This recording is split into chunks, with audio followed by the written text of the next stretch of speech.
Hi, my name is Liezl, and for this project we were in collaboration with the Institute of Infectious Disease and Molecular Medicine, and we wanted to create something in the building that encapsulates how meaning and healing circulates inside a space, and how this could take shape, almost like an ecosystem where there's a circulation between individuals, and that's when the crocheting began. The process of looping and connecting became a way of bringing the piece to life, of basically threading ideas into the world. We kept returning to Donna Haraway's material-semiotic knot, which is basically this notion that material, matter, meaning, relationships, everything is always entangled. And there's no beginning or ending to anything. You're always in the middle or in the motion of what is happening. I'm Anna. The IDM has this sort of like 3-story atrium space that acts as the sort of center of collaboration where people come together and meetings that are more like casual. And we wanted to draw upon this like collaborative space. Hi, my name is Rae.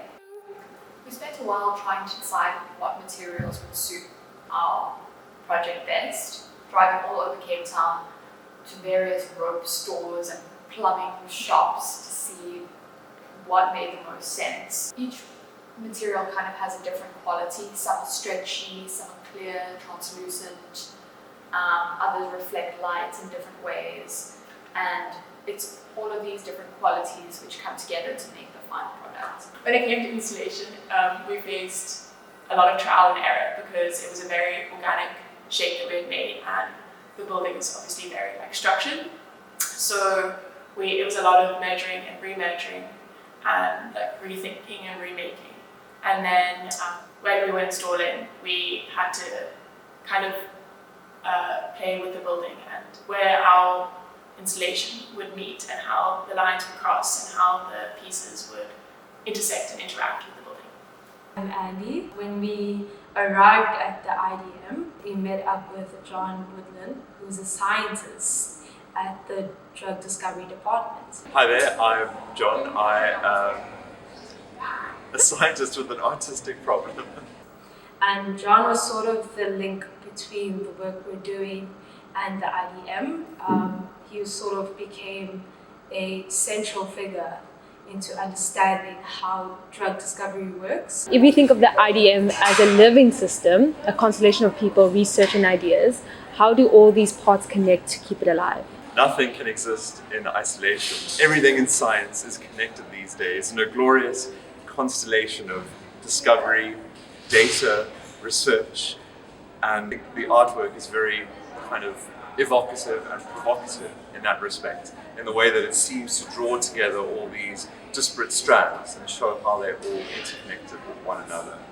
I think that's what is very beautiful about what we do as well, is that nothing can exist on its own. Everything is drawing on everything else in a very synergistic way, giving rise or emergence then to maybe something that couldn't have come about on its own. When we're in this space and we're like forming this thing to become one, with its multiple branches in some way, it was such a weird experience to sort of see it to come to an end. I don't think we imagined it as an end product, even though we were working towards an end product. I think we always just saw it as a middle. Like there was like no beginnings or there was no ending. It was just like this middle mass of like knowledge. When people walked past and while we were setting up, they sort of became oblivious to what it was. Many people had their own assumptions to it, such as was it a TV cell or was it like a Christmas decoration? And like they didn't know that they were part of this thing, that is them. And at the end, the aim was to leave something behind, to sort of leave this unfinished, still breathing ecosystem that people can walk in, can walk behind, walk underneath, walk around, can look and stop and drink their coffee, can talk, can hold conversations around it.